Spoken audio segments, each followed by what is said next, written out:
Hello, everyone. Good evening. It's weird saying good evening when it's bright outside, but it's evening. I know it's 8 p.m. on a Sunday evening. You might be relaxing with your family, whatever you're doing. I hope that you're well. So we're here again, Joanna Dahlia, Daniel, even, and Natalia, Natalia Harris. And we're talking today about depression and the Christian. And we felt that that was important to talk about because there are many people with depression, or sometimes we feel like you can think your way out of depression, and we know that that's not so. So we wanted to talk about that today. Anything you want to say, Natalia, before we go in? Yeah, I'm really looking forward to speaking about this because I'm sure all of us may know somebody who's experienced depression. We may have had feelings of depression in our life, and it's something that can affect us deeply. It can ruin relationships, it can affect your self esteem. There's a lot of effects that it can have on you if you don't get that help. So I'm just looking forward, Joanna, to just discussing that tonight. Yes, me too. I think there's a lot of ways that depression shows itself, and it's important for us to talk about it so that we can break the stigma. One, Hmm. and this month is Mental Health Awareness Month, and the focus is on anxiety. So maybe next week we can do that. But we want to break the stigma around mental health, around things like depression and anxiety and other mental health issues and things that people might need to go into therapy for. So that's why Hmm. it's important for us to talk about it, to so that people can get help. Yeah. So should we dive in? We're going to talk first about what is depression, and how we're going to talk about how depression shows up in men and how depression shows up in women, some of the differences, some of the different causes of depression for both for gender, Mhm. and then of course ask questions and comments. We appreciate you being here. Do you want to go first, Natalia? Yeah, so when we're looking at depression, there's many different causes. So Yeah. a lot of it can be something stressful that's happened in your life. So that could present itself with losing somebody. So you could have some grief. You've lost someone who you love, and your world has kind of been turned upside down. That can bring on depression. Also relationship breakups. So if you're going through divorce or, Mhm. even, boyfriend, girlfriend breakup, when you can get your heart broken at a young age. Yeah, so relationship breakups, friendship breakups too. Yeah. Yeah. Um, it can sometimes be family history as well. So Indeed.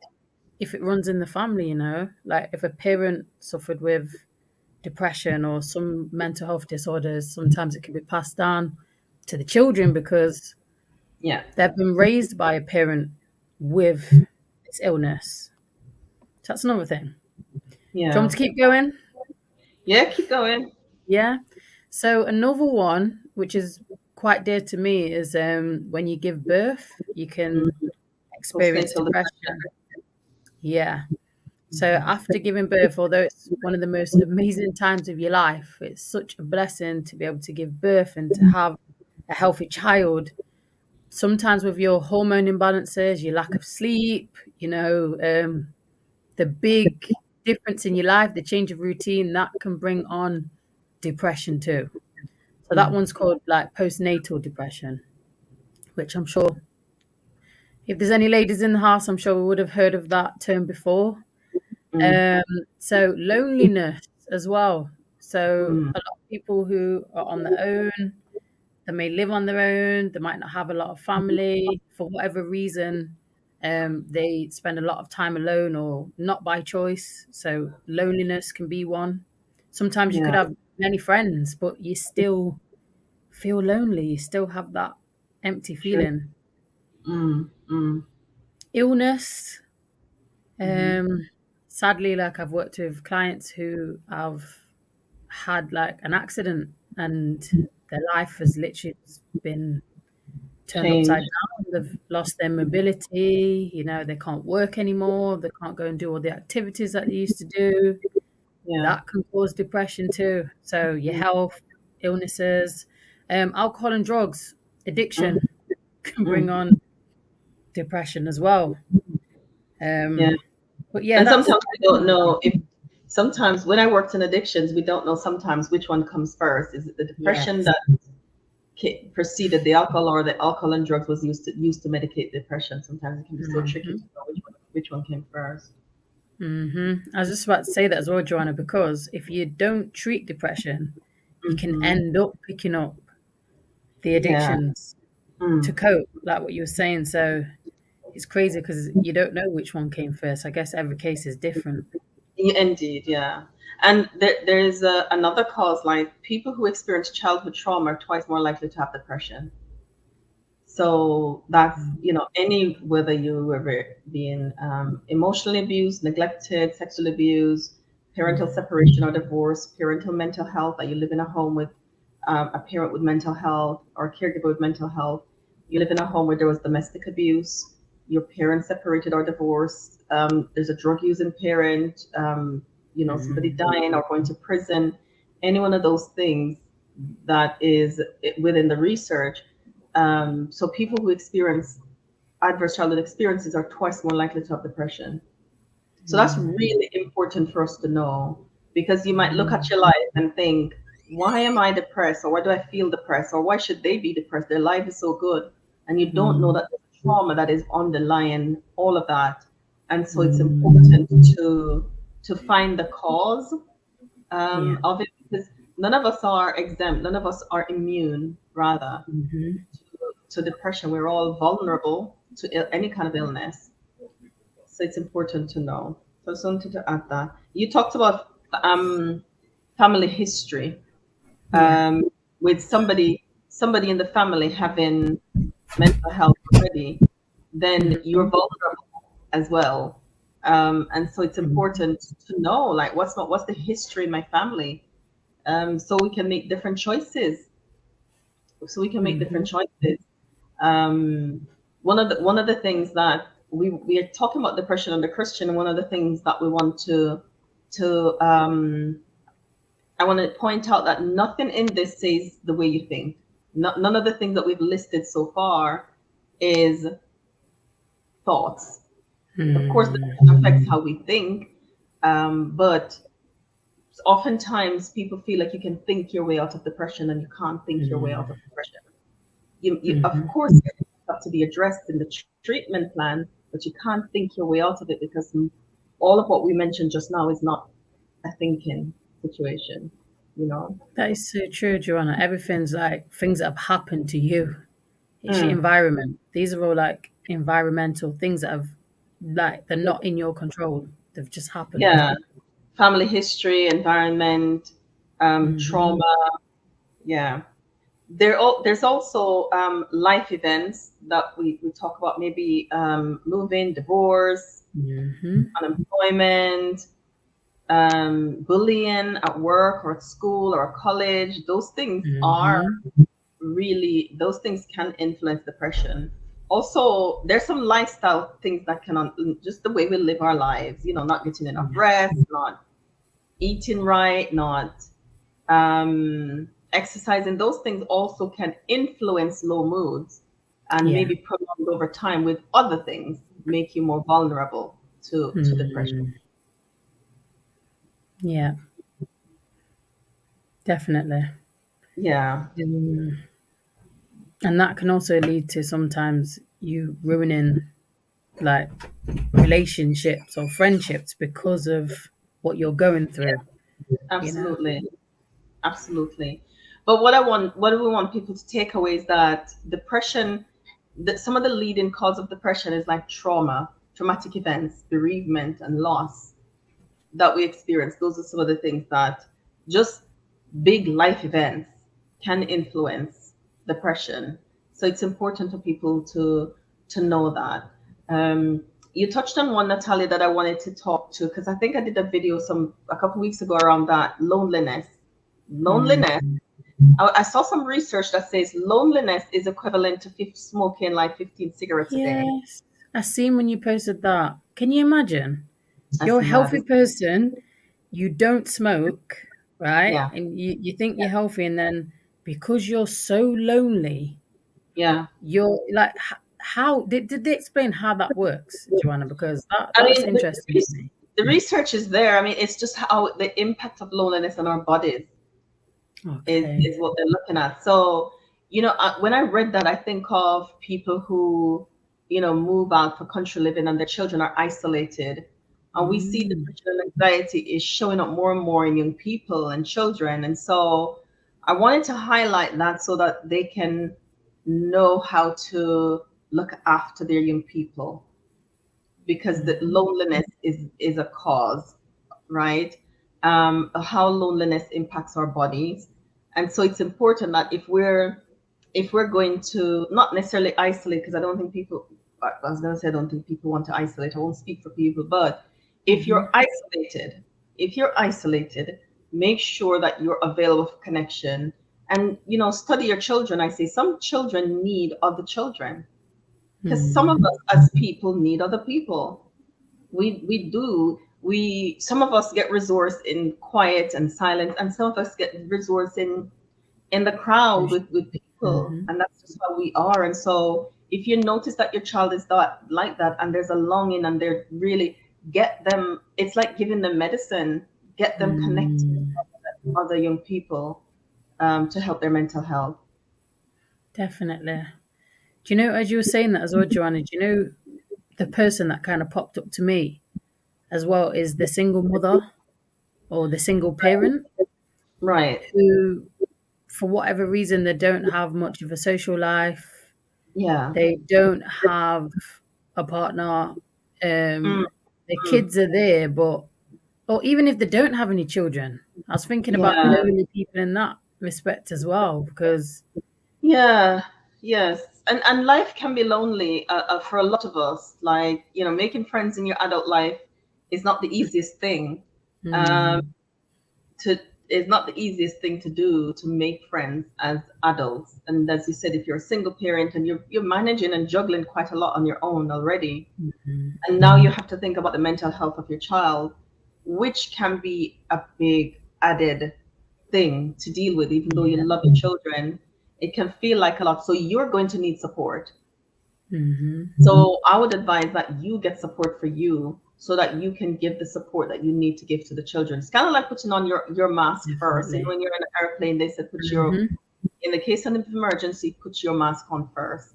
So you getting support is you putting your mask on first, so you can be available to support your children. mhm, Um, and that might be, sometimes as parents, we stop thinking about ourselves. We stop nurturing our own, goals and desires, and we stop, the word is escaping me, but we don't, look, uh, develop, yeah, nurture, cultivate mhm, hobbies again anymore. And it's interest and our hobbies, and it's those things that sometimes is going to connect us with people. So mm, if you like books, find a book club and join a book club, join an online reading group, or join something that's going to make you be connected to other adults. That is going to be a consistent connection. So you can have that as a resource. You might need therapy as well, but do something for you as the single parent, so that you can be available for the children. Because when we don't do, I was saying this to somebody yesterday, like capacity. I'm saying, but do you have capacity to listen? And they said, well, what do you mean? If our life is full, mm, and we won't have the ability to listen empathetically, or even feel like we can solve the problem when it comes, mm, too much is going on and we're overloaded ourselves. So something like a depression in a child can be a lot to deal with if mm, there's no space. That means if your coping strategies are not on point, if you're not connected socially, if you don't have other adults that you can just go talk to and cry yeah, with and laugh, or just go for a walk with, if you don't have an outlet for yourself, it might make it difficult for you to be available, to really hear and to put plans in place that is needed. It will just feel like another heavy burden. mm, yeah. So let's look at some of the types of depression, or yeah. So, do you want me to start talking a little bit about men? How it might Okay, show up yeah, in men? Yeah. yeah, yeah. So, if there are any men listening out here, um, I'm sure we can all agree that with men, they find it very hard to open up, Mm, and it's not always the easiest. It's not always easy for men to be vulnerable or to say, I'm struggling or I feel a certain way. It's like for some reason to be vulnerable or to be sad or to be open, it's yeah. like it can be seen as a sign of weakness, but it's not a sign of weakness. Okay, so Mm, what I would like to share is just how depression can show up in men. Okay, and one of the ways it can show up is actually in anger. So you could be with your husband or your son and be thinking like, why are they so angry? And we can misunderstand that and think you're just being aggressive or whatever. But this is why it's important to understand the difference in how it can show in different people. So with the men, it can come up in anger, in them feeling irritable. So to me, I'm thinking, but when I went through depression, I don't feel like I was really showing those traits. So it's just interesting to see how it shows up in men. So anyway, so it could be irritability, aggressiveness. They could be anxious. They could mm, be slightly on edge. So you could feel like you're kind of like walking on eggshells around them at times. And it can also show up in loss of interest. So if mm. they used to be interested in, I don't know, going to the gym or going to meet up with their friends or doing certain activities, they don't really want to do that anymore. Or you might find that they're sleeping more or they're not sleeping. So it can affect their sleep, their sleeping patterns. Um, it can show in their mood. They can be really like quiet if they're normally talkative, they've gone extra quiet. So I guess it's interesting just seeing or noticing. And Mm, also for me, listening to this as well, it's like giving them that space to express themselves and for like a man to feel safe in your presence as well. mm, mhm, Even in mhm. these emotions that might be Yeah. a lot. If Yes. a man's irritated and angry, it's one of the signs of depression in a man. Yes. Yeah. Makes me wonder how that would impact relationships. Like, he's depressed, he's married, he doesn't know how to talk about it, but he's Mm. displaying all of these things that can become now problems in the marriage. And all it is, Mhm. the root of it is his depression that he's not talking about. And somebody messaged today to ask me, how do you get mental therapy? And I think that's a golden question because you can't even get some of them to go to the GP, never mind Mhm. therapy. And if you're a man and you're listening to this, we want to really encourage you to get support, Mhm. to that there's nothing wrong with getting help, because we know you want to be the backbone and strength of the family, but if you're not well, you can't be that what you want to be. Mhm. So we need you to be healthy and well in order to be the backbone of the Mhm. family. Now, we know that you were raised to, and yesterday in the discussion, somebody said that, we were taught not to cry. Even when we Yes. were going through this painful things, we were taught not to cry. Mhm. And for me is, if you can't cry for yourself, you can't cry for anybody else. It just, because you don't turn off one thing and keep the rest on, everything goes off. And you don't turn off sadness and keep happy and contentment and empathy and an open space. Everything goes. Mm. So if you're not going to allow yourself to feel for yourself and to be empathetic with yourself and to say, Because if if you're playing football and you injure your ankle, you're going to go to the GP, go get it looked at, and if it's broken or sprained, you're going to get a cast and all of those things. And your brain is the same thing. It needs probably some care, so that the depression can, or the low moods or whatever it is, can go on. And that's what you go to therapy to do. Yeah, and I'm just thinking as well, Joanna, it's already difficult for men to be honest about how they feel, I guess, with somebody else. But I'm just thinking, imagine for the Christian man. I feel like that's just a whole different ball game now. It's like you can have this self-critic inside that's like, I'm supposed to be, the man of the household. I'm supposed to, be leaning on the Lord. Maybe I'm not leaning on the Lord enough, and I'll get out of this. And I don't know. I'm just thinking, if you are a man listening to this and you've been praying about your anger, praying about you being irritated, praying about your mood swings, take it back to the Lord in prayer and just ask Him to show you, Lord, do I need to go and get help? Yeah. Because these things that I hear when I'm researching, I'm thinking, this is signs of depression in men. To me, it's like I'm looking at it, I'm thinking, you don't look like someone who's experiencing depression. You look like an angry man. But under the anger, and we spoke about this last time, Joanna, with forgiveness. No, we're not saying if somebody's angry, how can they, like, what is it? Like, what can they do? And you said, it's how did you feel before the anger? What's underneath that?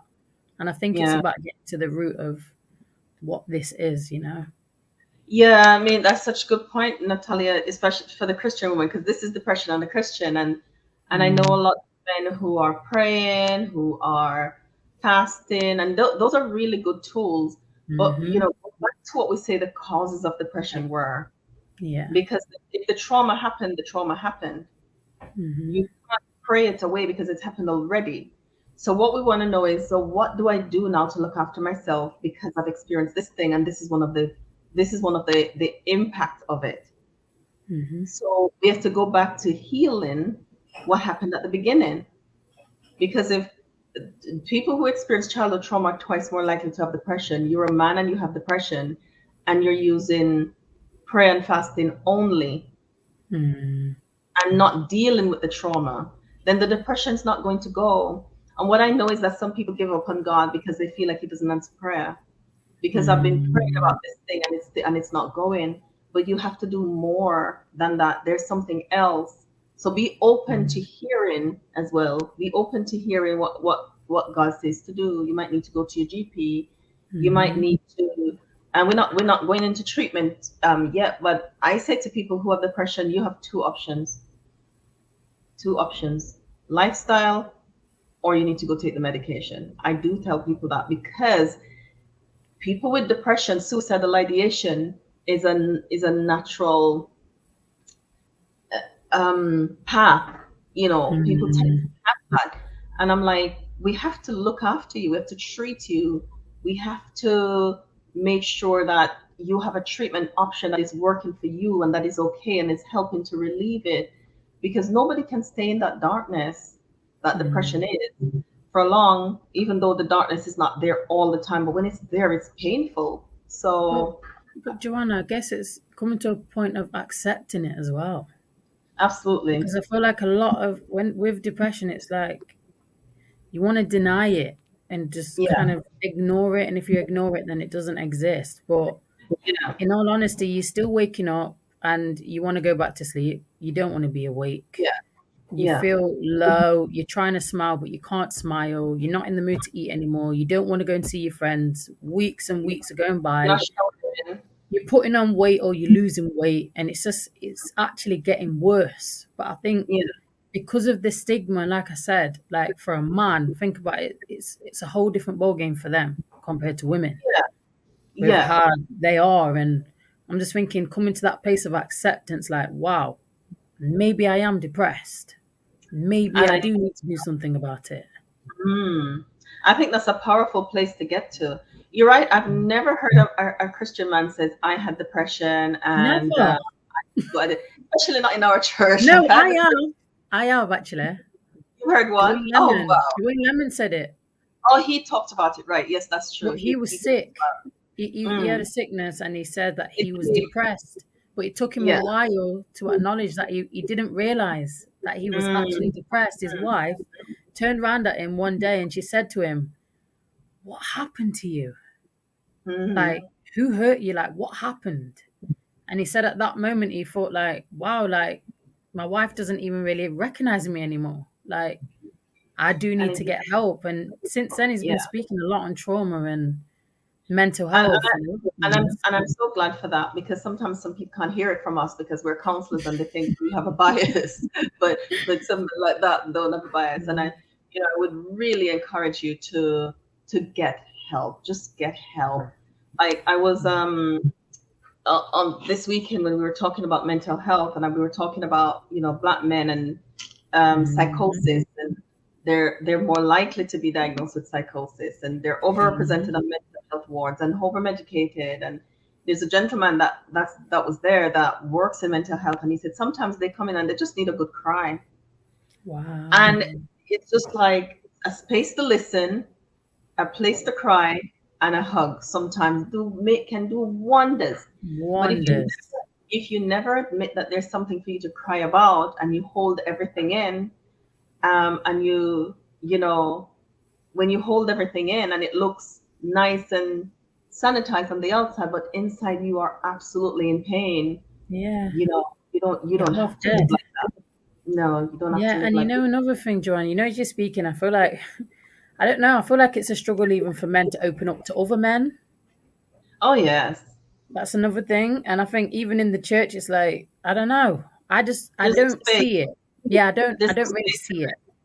So as you're speaking now, I just feel impressed to just say that, like, if you're a woman listening to this and you see some of these signs in your husband or in your son, I want you to go and pray, right?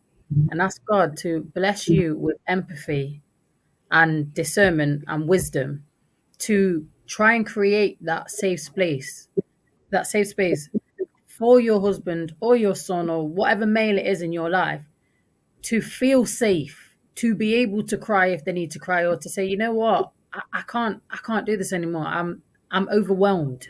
Because a lot of times I feel like as women, sometimes I don't know, we don't always create that space for men. It's like we kind of put them on a pedestal to, you got to keep yourself together, keep your chin up.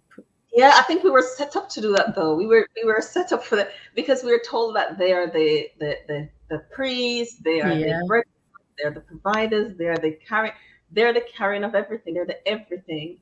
And so you don't expect them to have a meltdown. Yeah, that's it. So you have to be really intentional, and you have to be really, when you're intentional, and then you're noticing the people around you, and you're noticing when something is not quite right. Yeah. And so you can pray about it, and you can take action. Yes. As well. When you notice, you think, they look a bit. Huh? What would action look like? Because I'm thinking, like, practically, let's say they're not holding their husband's hand to get into the therapy room yet, yeah? But what can they do with their husband? Like, practically. How would that look, being intentional? So it's good that they're here, and it's good that you're watching this on the replay. So you're knowing some of the signs of depression. You know that we have mild, moderate, and severe depression. So you will see the changes, as Natalia just mentioned. They're not eating, they're not sleeping, or they're sleeping too much.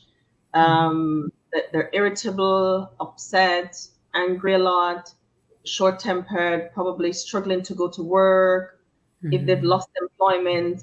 So if any one of these life events happen and you see the changes, then hang on, this might be what's going on, right? So you put, as we said, put 2 and 2 together, make 4. Yeah. If they lost their job, if they had a bereavement like a parent, or if you moving house is a stressful event. If you're struggling financially, if they had trauma in their childhood, all of the things that we list, if they're on medication, all of those things that we list are some of the things that causes depression. And I say some because there are probably a whole host more, right? And you see that they're changing. They're not eating. They're not sleeping well. They're struggling to go to work. Uh, you see that change, then you know something is going on. Then you go, hang on, that looks like depression. So I say it to them. Say, these are the things that we've been going through lately. This is what I noticed that is happening with you. It suggests that this is what it is, and suggest that they go to the GP to go confirm. Now you're gonna want to. Joanna, you still here? My computer's just gone blank. You're still here though. We can still see you. You see me go shocked. Like what happened? Joanna, sorry, I need to interject. Yeah. Yeah, because if this is a Christian man, let's say someone's listening and they're like, I ain't going to no GP. I'm not going. You should say, can you give me an alternative? I'm still suggesting the GP as a first, because you want to go confirm what you suspect. Right. So you want it. And some people feel if I'm diagnosed, then they're going to tell my workplace. No, they're not. They can't tell your workplace. So people are afraid of having it on their medical records. And I'm thinking, why are you afraid of that? And the fear is not rational. So it can't, but you want to get it confirmed. Don't ask Google. Whatever you do not ask Google, because they will tell you that you're manic depressive or something like that. So go to your GP first. So what I would do, Natalia, is, so you need to learn also lifestyle treatment for depression. Dr. Nedley has a really amazing depression recovery program. I did that program some years ago and use it constantly. I can't tell you how often I use it, right? So you want to know as well lifestyle treatment for depression and start to doing that. So you want to look at their diet. What are they eating? So research foods that feed the brain, because when we have depression, we want to look after our brains, right? So research things that nourish the brain. You want things with tryptophan. You want things with the B vitamins. Vitamin B, the B vitamins, B12, especially if you're plant-based. You want to do vitamin D, iron sometimes. And also, we know that vitamin B12, lack of vitamin B12 mimic depression symptoms. So sometimes that's why it's important to go to the GP as well, because it might be that you're just B12 deficient. So you want to go do a blood test to find out really what's going on. So those are the things that I would do. So you want to look for foods that are good for the brain. Walnuts and tofu and folates and black-eyed peas, and look for exciting ways to do it. You want to feed them with calcium and all the vitamins that is going to nourish their bodies. They must go out for a walk. So in the mornings, you want to wake up. Oh yeah, and the sunshine. So when they wake up, sometimes they want to stay in bed. Don't pull the curtain and let the sun come in. And get up and sit in the living room in the chair. And I know if you're a wife, sometimes it's really difficult to influence your husband to do these things. So pull the curtain and take the green juice in the bed, or the smoothie. I make the smoothie with 3 tablespoons of flaxseed, because the omega-3 is important. So take the lemon juice, the lemon water, with the smoothie, with the flaxseed, with the curtain drawn, play classical music, so all of those things are working together to help lift the mood. So that's just the start. But you want to research what are some of the other things that you can do while you're encouraging them to go see their GP. Can I add something to that as well, Joanna? Yeah, sure. This one might just be a simple one, but I think just giving them a big hug. Oh yeah, that's a good one. That is a good. It's simple. It's effective. Yeah. Like basically denying yourself. I'm talking to myself right now, guys. So denying yourself that you're annoyed that they're being snappy with you, but it's not to do with you. So reminding yourself that whatever they're going through is not personal. So Yeah. now it's time for you to just try and like step up and just be the helpmeet that God has blessed you to be. So Mm, with mm, open arms, give them a big hug and just yeah. say, you know what, babe, I love you and I'm here with you and you can feel safe around me. Just Yes. those little words can mean the world to your I husband. I agree. I agree. And see what you can take off their plate if it's not going to overload yours, because we don't want you Yeah. ill while you're looking after somebody somebody that's ill. So you might Hmm. want to simplify your life as much as you can and see Hmm. what you can take off their plate. If the children are old enough, maybe they can do something, or there's something that you can do that will help to release. Even making bedtime routine and the home as soft as possible. Yeah. Make bedtime routine happen. Like the children be in bed at 8, depending on the Hmm. age, 7 if they're younger, but let bedtime routine in the house go still and Yes. quiet, where they can have that time to relax and to refresh and to Run a play bath. music and that's it, yeah. Yeah. Encourage cold shower. All of those things Hmm. help to lift the mood.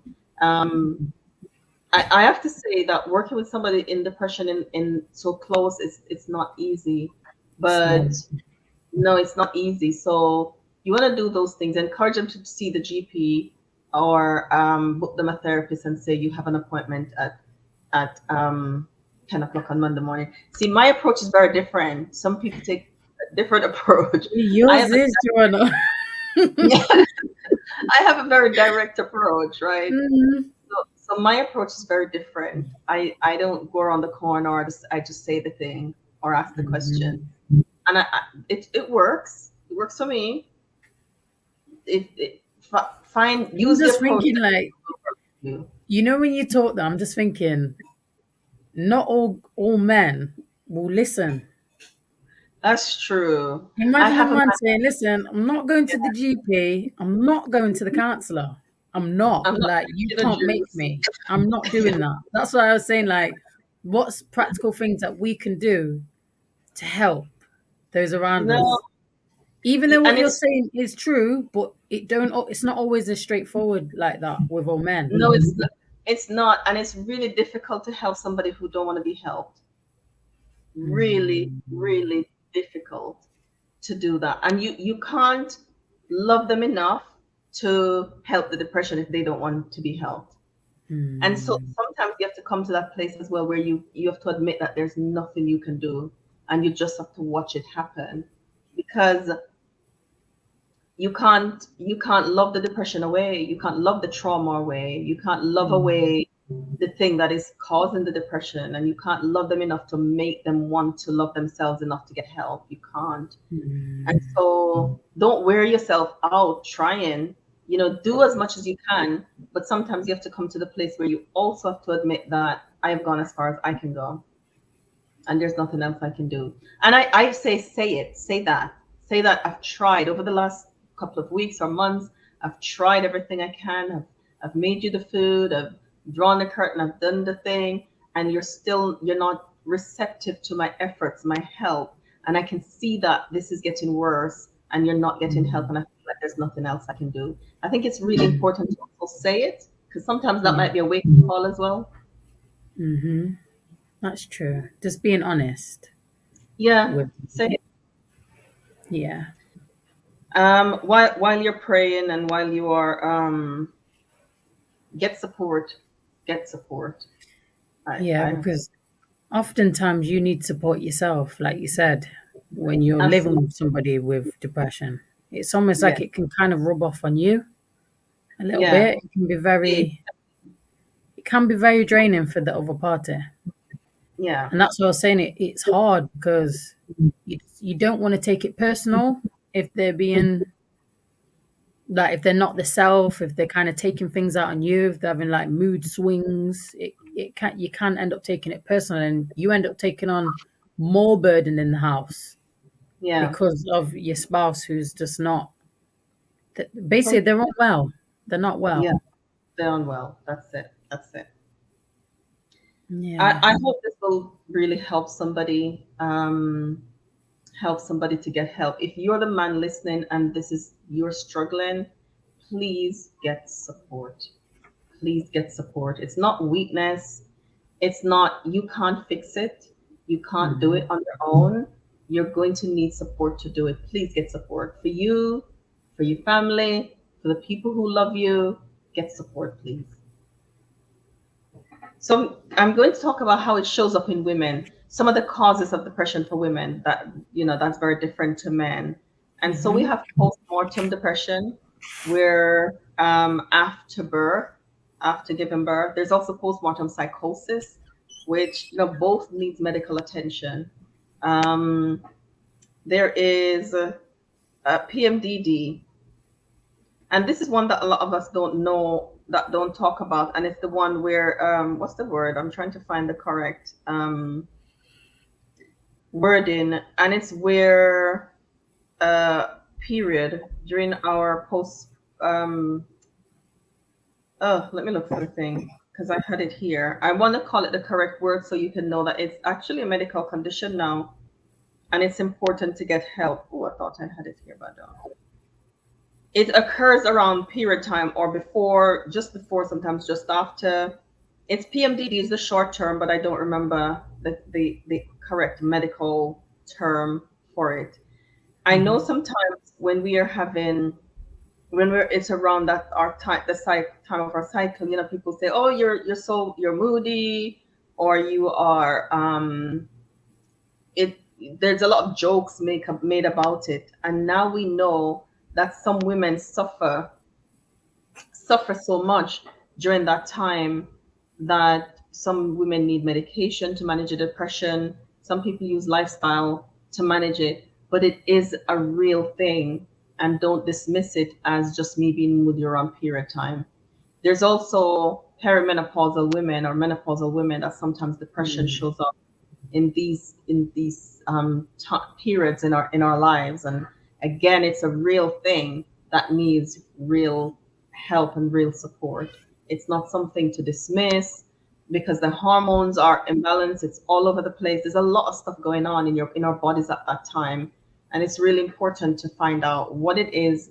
um, and I'm going to Mm. say go to the GP again to go find out, and then look at other treatment options that you can use. But it's really important. And again, these things, if we're talking about depression on the Christian, if you are praying about them, pray, but ask God what you should do. Just know that you have to do something though, because it just gets worse Mhm. if you do nothing. It really just gets worse if you do nothing. So you want to do something to help it.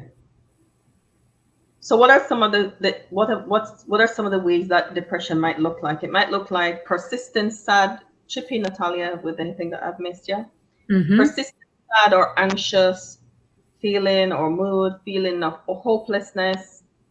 You talked about the irritability, feeling of worthlessness, overwhelming guilt. Feeling like you're a burden.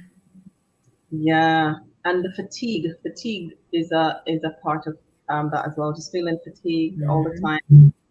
We talk about oversleeping or difficulty sleeping. Mhm. Um, lack of interest. Some people lose interest in the things that they used to like. Their interests or their hobbies. You just don't want to do anything anymore. Don't want to see people. Don't want to do the things that you like to do. Don't want to do anymore. Moving or talking more slowly. So it's almost like as I'm reading through, I think sometimes teenage boys present with some of these as the hormones Mm. are changing. And while it might not be a diagnosed depression, but some of these things happen that needs to, as a parent, we need to. I know I had to keep my eye on that to make sure it doesn't become something else, because some of these Mm. things happen as the hormone starts to change. Um, Feeling restless or having trouble sleeping, difficulty concentrating or making decisions. That's a big one. The brain fog that Mm. happens. People talk about the brain fog. Um, Changes in appetite. You talk about the weight loss, Natalia, as a result of the changes in appetite. I think sometimes people like sugary, carby food, or sometimes people don't eat at all, just don't want to Yeah. eat, don't have any Or appetite.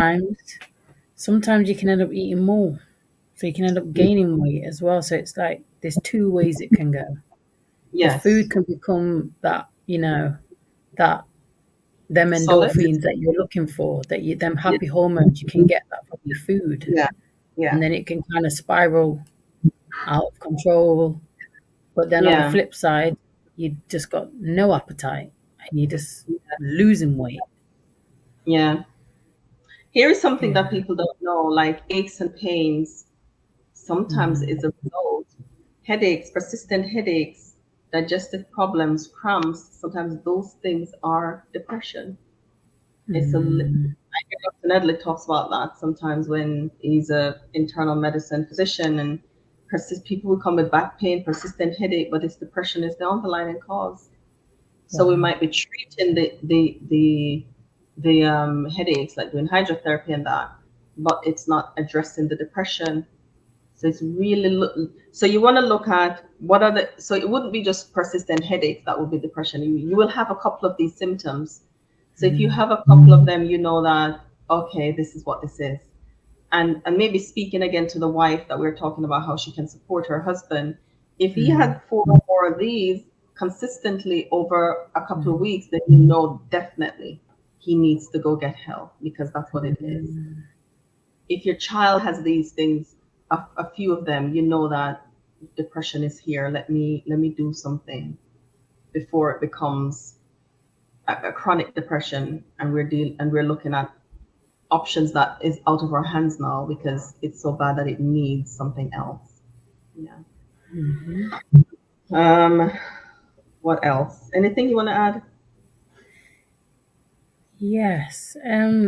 When you're speaking then, Joanna, I just thought about something. There was some research that came up recently about how, children, if Mm, you was a child that grew up without touch, so like hugs and like mm, affection, you can die earlier. whoa. You can like basically like you have a shorter life expectancy. So Mm, again, like I'm thinking about the love language of the person with depression, okay? mm, As a mm, part of that alternative help that they can get. So I'm thinking yeah, if your partner's love language is touch, maybe being more intentional of giving those hugs, holding the yeah. hand, Mm, just being there, sitting next to them, really like just going out your way to really mm, show that you're there and that you're walking with them. Because as someone yeah, that's been through depression myself, I think it's just so important to have someone by your side that genuinely cares about you, that is really almost, they're not feeling your pain, but they're really empathizing with your pain and they're doing everything that they can to help and to show absolutely. that they care. So I I'm agree. thinking that would be a nice, depending on the love languages, there's different love languages. Yeah, We know what ours are. So I guess it's finding out what that person's love language is. This person who is experiencing the depression, or if it's you that's experiencing depression, if you're noticing some of these things in yourself, trying your best to communicate with yeah, people around you who you trust, who are dear to you. absolutely, absolutely. And I mean that's what we want to share. I was just sharing the link. And if as you're watching, please don't forget to like the channel, subscribe, turn on the Hmm. notification, and share this video. Hmm. I think it's really important for us to know what something is. And I mean, even as somebody who do what I do, Natalia, I have Yeah. children, I have teens, and I'm everybody know the people who know me know I study my children. I'm always looking at what is needed, and so I can meet that need. It's not always easy when the need is big. When the need is big Mm. and it's hormone imbalance and it looks like depression or it that's a big thing. Mm. So I want you to know that if you're here and we're saying, hug your husband, and you might be the one that needs the hug. So, Yeah. husbands, if you're listening to it and you see these things happening for your wife, Mm-hmm. as women, we carry a lot of emotional load. Yeah. Just if she's carrying too much emotional load, and take some off her plate.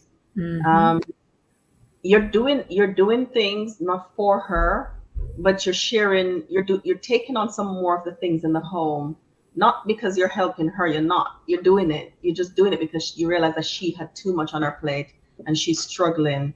Um, Support her in the same way that we were just encouraging her to support women, to support Yeah. men. Mm-hmm. She might need a break. She might need a break just on her own. It might be going for a walk for an hour every day on her own, or going to bed early one night and you do all the hundreds things that women do when they said, I'm getting up to go to bed, because you have to do so Mm-hmm. many things. And you might say, you go, I'm going to do these things. So you're going to Mm-hmm. need to pay attention. And in the home, I suppose that's what we're inviting people to do, to pay attention to each other and look for ways to serve each other, so that when something like this Mm-hmm. comes up, then we're on top of it.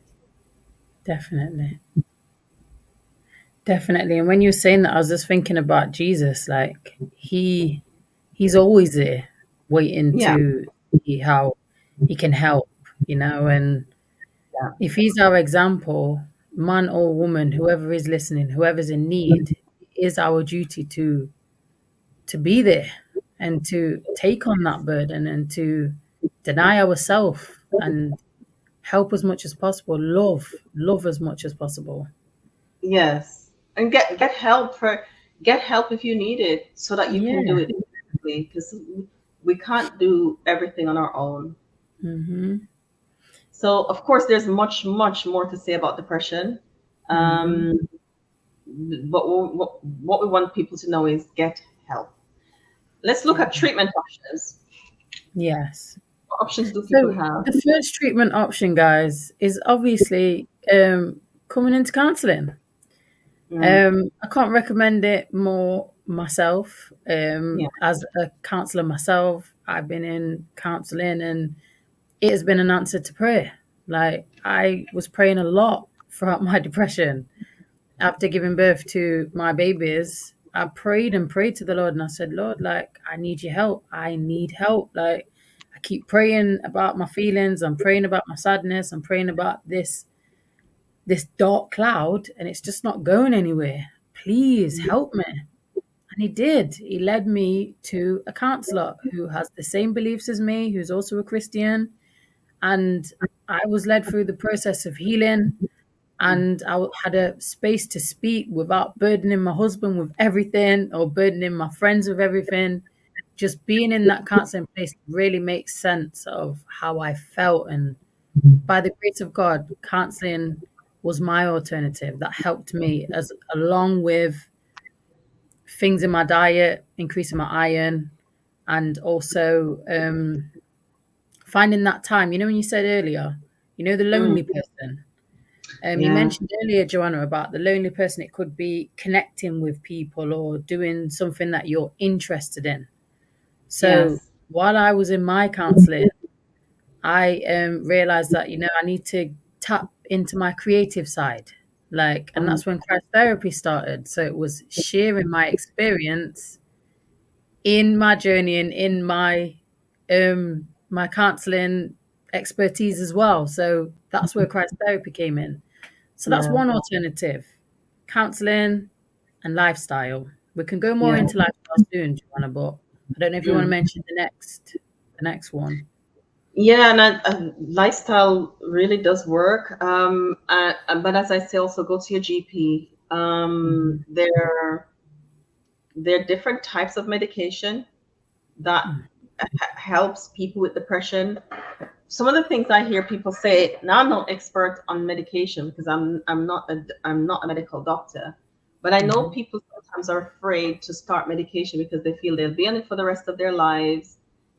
It's going to make them into a zombie, or they're not going to be able to function. Um, and while there are side effects to medication, which is true, and I'm sure they all list them on the packet, right? It's not true that you'll be on it for the rest of your life. Sometimes I've known people who are on medication for 3 months, 6 months, different periods. So it's not going to be for the rest of your life. So there are those treatment options. There are other types of options. But as I say, Natalia, I say to people, you have two options, right? Yes. People sometimes have depression, know they have depression, don't want to take medication, but also don't want to do the lifestyle piece and therapy. Yeah. But you have to do something. You do. You have to do the work because it's work. The lifestyle's not just, I'm just going to read my Bible and God will remove it. God wants faith and works. And the Yeah, work bit looks like exercising every day, every eating single day. nutritious meals, getting that fresh air, getting that sunshine, getting all your vitamins, drinking that water. Yeah, It's holistic, isn't it, Joanna? it is. And find things that work for you, and do it every single day. That you don't have an option. If you're not going to take that pill every single day, you're going to need to get up out of your bed and go walking every single day. Rain, shine, snow, hail, no excuses. Get up, pull the curtains, let the sun shine in when it's available in the UK. If it's available, you need to go outside, do the supplements. You're going to need to do the lifestyle piece. As I say, Dr. Nedley does the depression recovery program, and it's online. It's available online since the pandemic. You're going to need to do that so hard. Yes. Because you have to replace and find things that works for you. So I know this because I don't know if you know that for 4 months we had someone here who we were helping with depression, and so they don't like flaxseed tablets, but they prefer the flaxseed oil. Doesn't matter as long as you're using it. So they don't like the flaxseed smoothie, but they'll have the flaxseed oil. Okay, the ashwagandha don't like it in the powder form, but they found a tablet that worked fine. Yeah. But find something that works.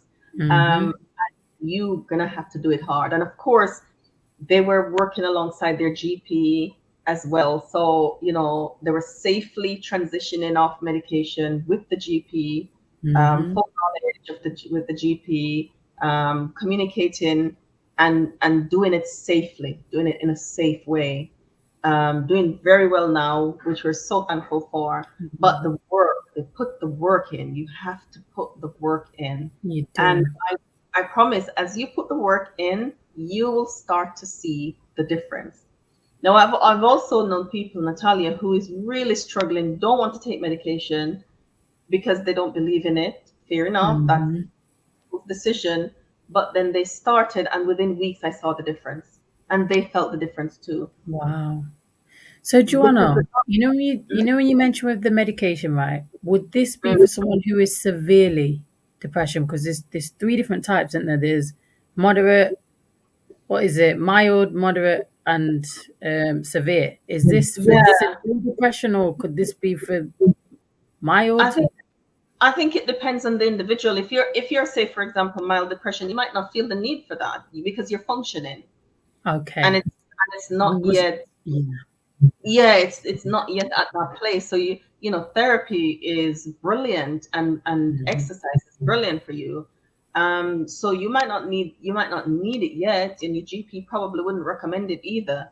I think people feel if I go to my GP and it's diagnosed, they're going to suggest that I take medication straight away, and not every one of them make those suggestions. So it depends on the individual, though, how the depression is, how it's showing up, what's going on in their life. Are they able to cope? So by that showing up, would that be like someone who is not eating? They're literally not getting out of bed. They're not having a shower. They're not seeing anybody. They're not speaking. When it's at that point, that's where it's kind of getting a bit out of hand now. You need to be a professional. Yeah. And then, because remember, suicidal ideation comes as a natural. So there's that feeling of hopelessness, like can't go on, can't carry on. So there's those things happening. So it's important to you want to tap into one of those treatment methods straight away, and do it while praying. Do it while praying. Ask people to pray for you as you couple what the treatment method that you're choosing, and sometimes whichever treatment method that you use, therapy also helps with it. Sometimes people need both therapy and something else. Do your therapy, do your treatment method that you're choosing, and ask people to pray. I'm telling you, the conversation goes beautifully. But I want to press the point home that depression is depression is an epidemic, a pandemic of its of its own, right? So we know more and more people are diagnosed with depression. More and more people are struggling, and if you don't have to struggle, please get help so you're not struggling on your own. Yeah, definitely. Get help, guys. You're not here by chance. No. We hope that you definitely got something from this. I feel like we've looked at it from a man's perspective, a woman's, how it looks, the treatment options. We hope that you have definitely got something from this so you can get the help that you need, or really encourage the people in your life to get that help that they need. Please get help is why we wanted to come and talk. And again, I want to touch the thinking part, Natalia, because sometimes I see people post things online about, nobody has to have depression. If you think like this, then you wouldn't. And it's so not true. So there's a lot of myth around depression, and almost like if you were happy enough, or if you thought like this, then you wouldn't have it. And that's not true. The causes, there are many things that cause depression, and thinking your way out of it is not a treatment option. So can I ask you a question, Joanna? Because this one might trigger us, but let me mention this one. And I'm mentioning this in case somebody's listening with this thought, right? If somebody turned around and said, you wouldn't have depression if you was abiding in Christ, because I know we've both heard that a few times. Yeah. Oh, yeah. Can you answer that question? Do you feel comfortable to answer that question? Yeah, I mean, I hear that. I've heard that. You've heard it. I've heard that before. Yeah, what should I say? I just think that the person who says that, it sounds really, they're lacking knowledge. Because if you had knowledge, then you wouldn't have said that. And so you might sound very spiritual and very knowledgeable biblically, but you lack knowledge of people, you lack information about depression. And because you lack that kind of knowledge, it makes you a harmful person to the person with depression. And while you might not want to be that, and you feel like it's tough love or whatever, but what it does is just make you a harmful person. It makes you a very harmful, un-Christ-like, lacking compassion person. Because if you had the knowledge about what depression was, then you wouldn't tell somebody that if they were abiding in Christ, they wouldn't have it. So basically, that person, it's a lack of knowledge. It's a lack of knowledge. I believe it's a lack of knowledge, because when we know what the thing is, then we wouldn't tell people that. Because we wouldn't tell people that if they had diabetes or any physical illness, we wouldn't say, well, if you were abiding in Christ, you wouldn't have it. We wouldn't do that.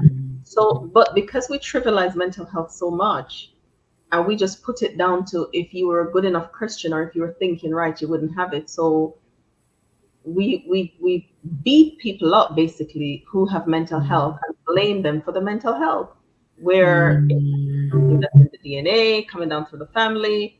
It's trauma. They've lost someone. They've had a loss. It's so many things. So, they lost their own mobility, livelihood, having to wrap their mind around. So it's so many things. So I think if you say that to someone, please go ask for them for their forgiveness, because I can tell you that is bruising them every time they remember. It's a bruise. So it's a lack of knowledge that makes people do it. But the thing with people who would say things like that is they are so superior in their thinking that they won't imagine that they lack knowledge. Oh, So it's true. they're It's so true. superior in their thinking, they think we have it wrong.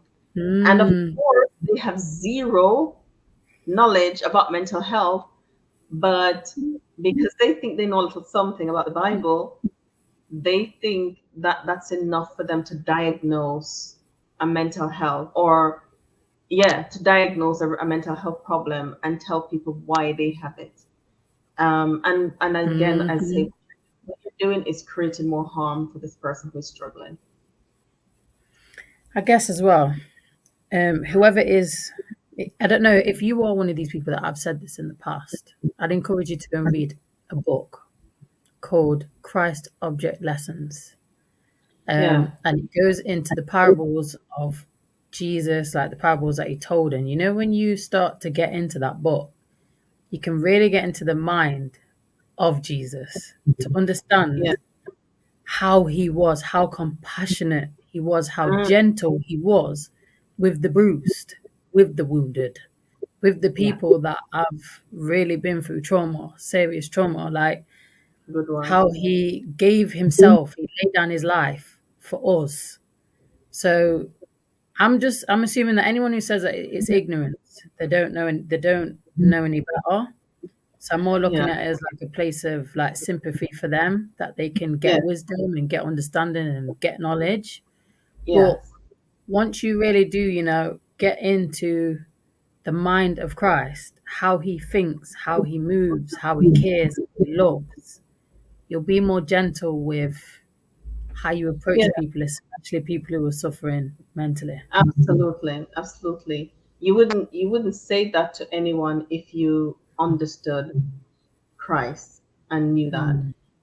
I'm sure Jesus must be like shocked, like, whoa, why would you say that to them? Why would you say that? Yeah, because I Mm. think we would be more compassionate with people if we really take time to get to know them and understand them. And so, Mhm. most of the time I probably wouldn't have answered it in the way that I did because it made me so angry. Mm. But now I understand that it's just a lack of knowledge that makes Yeah. that makes that makes them do it. But it still cause harm. And even though it's lack of knowledge, it causes harm and it's still harmful. Hmm. And It, and it, let it, me just bring up it's one last thing too, Joanna. yeah. If this person was so-called not in Christ, Mm, then you shouldn't say that to them. You should present Christ. there you go. There you go. There you go. Do you know what I mean? You wouldn't actually say that. You would present Christ. If you really feel like they're not abiding in Christ, that's why they have that mental health. That's why they have depression. Or how would Christ deal with it then? If he knew that they Yeah, don't know him and they're not abiding in him, what example would he give? thank you. Thank you. And Mm. another thing, sometimes people go, I had depression and I did this, and if you did this, you'd be fine too. I always say, you're not okay. Because when we've had Mm. something and we've healed, it gives us compassion for the people who have it. Yeah, it's So the true. people who go, I had depression and because I wasn't abiding in Christ, now I am abiding in Christ and my depression's gone. It's not gone. It's that's a good indicator to me that it's still there, bro or sis. Mm. Because when we've been through something, what it does is gives us compassion for the people who are going through it because we understand, Mm. whoa, I understand. This is what I did. It might not work for you, but here's my Yeah. testimony. We're not, Hmm. you were doing this, you would, what it does is Yeah. gives us compassion and empathy for the people who Hmm. are, because we go, oh, wow. Because if you were bitten by a dog, right? And you see, and you know how it feels, and you see somebody else, you feel sorry for them. You So would.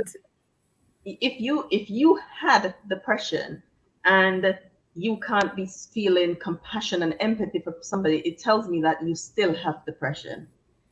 If you have Mm. no empathy and you're going, if you just do this and all the method is about just think right and abide in Christ and you'll be fine, that means this person is Mm. not fine themselves either. Um, Hmm. they also need support. If you are hurt by people telling you these things, I understand, and I feel real sadness that you had to go through that, Mm, and that you may have been vulnerable with people who you thought would support you and they didn't, and they turn around and abuse you with their spiritual language. And it is spiritual abuse, there's no other word for it. I want to tell you mhm, that they're not speaking on behalf of God. And I hope that you will find a treatment option that is working for you mhm, and use it hard to get the result, because you can if you put the work in. I promise you. mhm. Reach out to a counselor, get somebody to listen, and get help. That's what I want to end on. Amen. Thank you. Thank you for joining us in the therapy room. I know a few people were here. Nobody asked questions today, but we hope that it was helpful to you. If there's any questions that you have that you want to ask, you can find Natalia at christtherapy.com or Yes. wounds.com for myself. We're on social media at Christ Therapy or at Wounds to Scars. So Mhm. thank you for joining us. See you next time. Bye.